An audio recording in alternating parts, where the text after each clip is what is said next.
Hi, welcome to I Unlimited, committed to helping you find your best self and inner peace. Hello, fellow travelers. I'm so excited to share this message with you today. As I was meditating, I was really asking the divine. I feel like my whole life I've just steeped in worry and fear and guilt and all this stuff. And, of course, I have my visions and my dreams of a beautiful life of serenity and tranquility, right? And what does most of my time, thoughts, energy go to? But, the concern and worry. Do you find yourself doing that? Like you're more aware of, focused on, you spend more time on the problems of the world, the ugliness of the world than we do. And almost like I feel like if I'm focused on just being tranquil and having a life of ease and peace and beauty, that somehow that's selfish and wrong. So I was really asking in my meditation, like, why? Why do I automatically go to this? And what do I need to do? Because I don't want to spend my time and energy and thoughts on the darkness and the ugliness, because that's just feeding it, right? So I was inspired to work with this deck, the Angel Tarot Cards by Radleigh Valentine. And here is what came out. Four of Fire. Contentment, peace, and abundance, a happy home life, the successful completion of a project. And I'm thinking, yes, that's what I want. Contentment, peace, abundance, a happy home life. Now tell me how. And they showed me this image.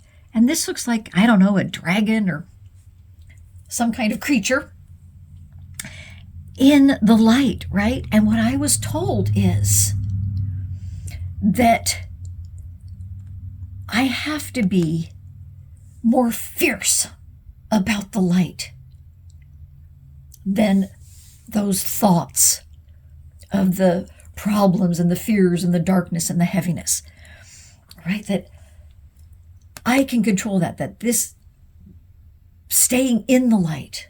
And when those things want to come, just know, like, rather than what I've always tried to do is, oh, no, you try to be that vision that you've always seen of, oh, just tranquil and loving. It's like, no, you can have some fierceness in there too. I don't have to be ugly and, confrontational and violent in my approach to the darkness or the fears, but just be fierce, that it's okay to be fierce. And what they're telling me is this is an issue of programming, right? So I'm the child of narcissists. I'm the child of a ugly alcoholic. I'm the child of, parents that directed all of their unhappiness and bitterness and resentment at me.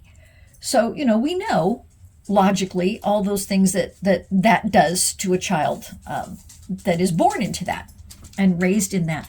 And that's what they're saying. It's just programming. It isn't quote unquote true, right?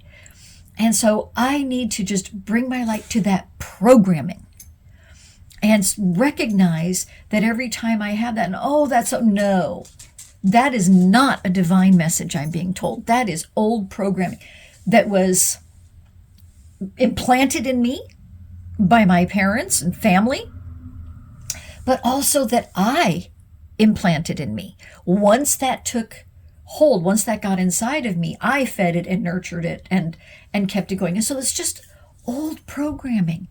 It's like if you see these things out here, it's like something being projected onto a screen.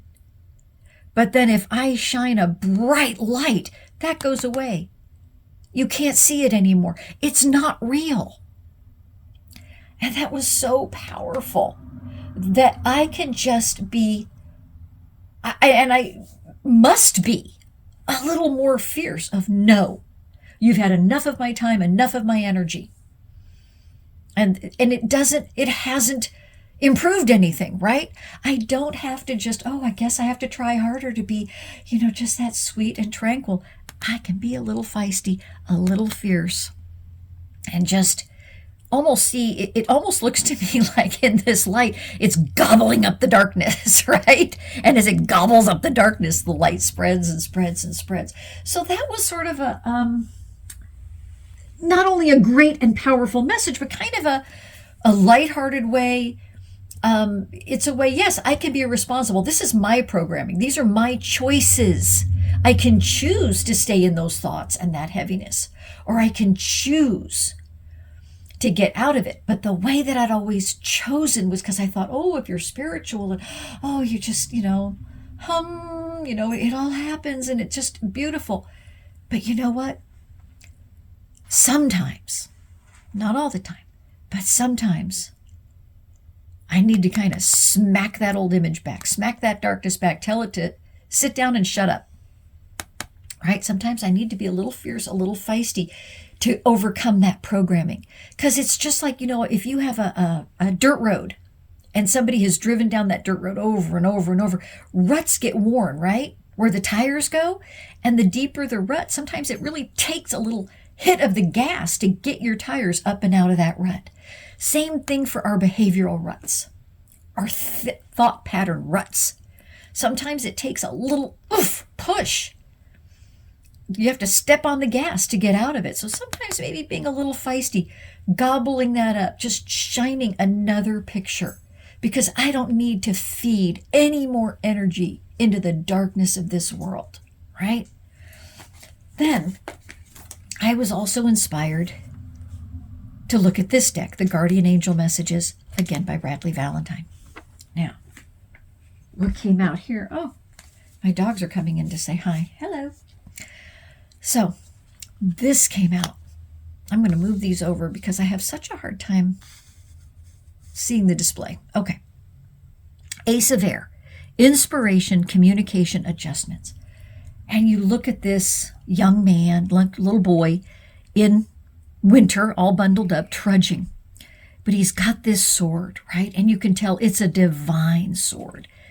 And he's being watched over. And what they told me is, you're just tired. Like, I was beaten down so much from my family of origin. And then, believe me, by 3, 4, 5 years old, I had so accepted what they said. I was doing it even to myself, right? They said, but even though you're tired and you couldn't hold that sword up anymore, doing battle with my fears and the darkness, I've never let go of it. Even if we have to drag it, it's okay. We're still hanging on. We still have hope. We're still connected. We're in that conversation. We're still walking and moving forward, bringing it with us, so that when we have that strength, when we have that burst of energy, we're ready, right? And we're being watched over. Always, as we go. And what we have our hands on is divine. We are holding on to something that's great and powerful and wonderful. So we're on the right track. Just sometimes we get a little tired, but that's okay. We're resting and we'll get our strength back and be able to lift that. And then this card, the Nine of Earth, contentment, luxury, independence, showing what are pentacles in other decks, indicating abundance, 9 of them. So they're almost at the full capacity of 10. She even has one on her. This is an image that I envision for myself, having a beautiful, lush garden, sitting out, tranquility, ease, communing with nature, being at one with the divine, because the divine creates all this, right? And instantly what came up is that old programming, that old darkness of, who am I to have that? But what about other people that don't have that? And that was the old programming of, I have to fix every problem for the entire world before I can have happiness. Because I was told I created all the problems in everybody's life. So I wasn't worth, I didn't deserve. And so I have to fix everything. And what they told me is, no. Everybody has the ability to take that sword and chop away the darkness that tries to surround them, chop away the cobwebs that want to hold us in place, right? And that this is available for each and every one of us. And by having this, creating this, finding this, feeding this, nurturing this, we're nurturing the light for everyone, right? As we feel contentment, serenity, tranquility, ease, connection, what is that we're spreading? What ripples out from us, right? What do people feel when they come in contact with us? But serenity, tranquility, ease, peace, connection. And that starts to awaken that in them, right? This little boy walks into this garden, sits down and breathes in, as I always talk about breath work, right? And that connection, suddenly he's restored. He's invigorated. He's ready to get up and do battle with, as a little boy, the imaginary monsters, right? Beating back the darkness. And it's funny, as I opened that box to get these cards back out, this card came out. And what really amazes me is the last 3 times I've used that deck, this very card has come out. I cannot make this stuff up, right? Balance, prioritization, playfulness. This little girl, and again, look at like the messages are in the children, right? We've got to go back there to kind of unravel, undo the darkness that is built up in our life. Go back to when we were more pure and innocent and where this darkness started, right? She's not sitting there fretting about everything else going on in the world, in her family, in her future, the what ifs, maybe, none of that. She's fully, completely engrossed in the moment, which is very good because she's balancing between falling in the drink and falling on concrete. But she's playful. She's just so focused on what she's doing, and I can do it. She's not fearful. If she was fearful, she wouldn't get up there. If she was fearful, she'd be looking around. Look at how relaxed she is because she can bend her knees. She's not rigid. So she's not worried that she's not good enough. She's just being playful, like, oh, I wonder if I can do that. I can do this. What would that be like? And she's got play and beauty all around her. The butterflies surround her, uplifting her, guiding her, right? If we can honor and nurture not just the child within us, but really when I think of that, I think of the light. Look at this, the symbols of all that divine light. And so interesting, it looks like right at the horizon, like it's even blooming, even though there's a bright light. You can see the sun here. That's what it is in this young life. That light is dawning, right? It's starting to shine brighter and brighter and brighter. Go back and capture that light because it's in us. It's in you. It is. There is no darkness that can completely shut it out. Just can't happen. You even if you got rid of this, there's little pinpricks of light. It is there in you. And when we find that and we nurture that, almost like if you imagine that old Aladdin's lamp, and they find it and it's all kind of dirty, got that patina over it, and as you polish it and polish it and polish it, and you get that dull finish away, and you start to shine it, like this. You start to shine, the dirt and grime goes away. If you imagine an old mirror that's so grimy, you can't see it, and you keep rubbing and rubbing and rubbing the grime away, suddenly you can see your own reflection. You can see yourself. So we go back and we rub all this that's built up over time. And we find what we were born with, that pure divine light, that joy. And then we can balance. I cannot go fix other people's problems. You cannot go fix other people's problems. Because sometimes it takes, they have to do it, right? It's like, you couldn't learn to walk for me. You couldn't learn to walk for your children. As much as you love your children, they still had to stand up and try to balance and fall down. And try it again and fall down and try it again. They had to discover balance on their own. Every single person has to discover balance. Just because it was discovered however many thousands, millions of years ago means nothing to the next baby. They have to discover it for themselves. And the same for our journey, the same for our growth. So what we can do for each other is be there as a source of support when we get tired and say, it's okay. It's okay to rest. You're not quitting. You're not giving it up, but it's okay to rest. And you'll get back. It's up to us to help them find the light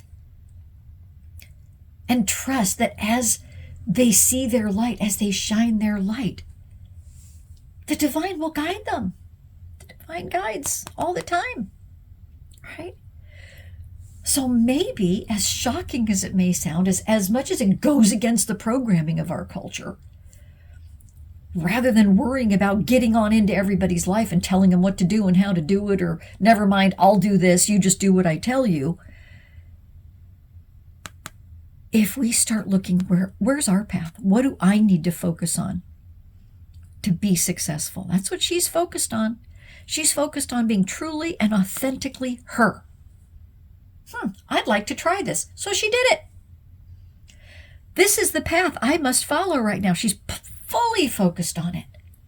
And she's relaxed and she's playful and she looks like she has joy. She looks like she has a little smile on her face there, right? And she's got all these symbols around her of joy and light and being uplifted. Okay? So if we take that message and we focus on the steps in front of us, what there is for us to do, that light's going to dawn. That light's going to blossom. And look, it's creating light for everything and everyone around it. And each one of us can do that too. And that is the greatest thing that we can do, not only for ourselves, but for those around us. Look at how this beautiful garden, all her neighbors, anybody that passes by gets to see that and be touched by it and restored by it and inspired by it. Someone goes and gets their own plant. Maybe they start with one, right? Maybe those aren't their plants of choice. They get theirs, and theirs filled with tranquility and peace. So that was so inspiring. Let's be more fierce about maintaining our light, about standing in our light and staying in our light, and more fierce at gobbling away, polishing away that darkness and that grime that got put into our lives, that built up in our lives, right? And get restored. Because these kids are still inside us. That purity, that light is still inside us. As always, the quickest, most powerful way I have found yet to access all this is through breath work. As you hear my dog snoring in the background. So, as you breathe in, count gently 1, 2, 3, 4. Feel your entire body from the top of your head to the tips of your fingers and toes filling with air. Hold it for 2 and exhale to your same inhalation count gently. As you inhale, counting again, feel your entire body stretching out further, cracking that shell of darkness and fear that's built up on us. As you exhale, consciously relax your muscles. Notice how tense they've been held without even realizing it, and allow that shell to fall away. As you breathe in again, feel your entire body stretching out, expanding every cell in your body, moving outward a little bit, so every cell now has room to fully move around. Relax your muscles as you exhale. And as you breathe in again, feel divine light, divine energy. Pull that in with your breath through every single space you've now created in your body. And as you exhale and you relax, blow out anything dark and heavy and grimy that was stuck in there. The light has loosened it. Blow it away. As you continue breathing mindfully, consciously, keep pulling that divine light and energy all through you till it fills the entirety of who you are. And as you exhale, you're shining it out into the world. Until next time, my friends, keep finding your light, your best self, and keep shining it out into the world. I hope this video helped you rise higher and shine brighter. Keep going. Invest just a few minutes here with me each day, and you'll see your happiness, fulfillment, and inner peace grow. Please remember to share, like, and subscribe to this channel so others can find their best selves and inner peace too.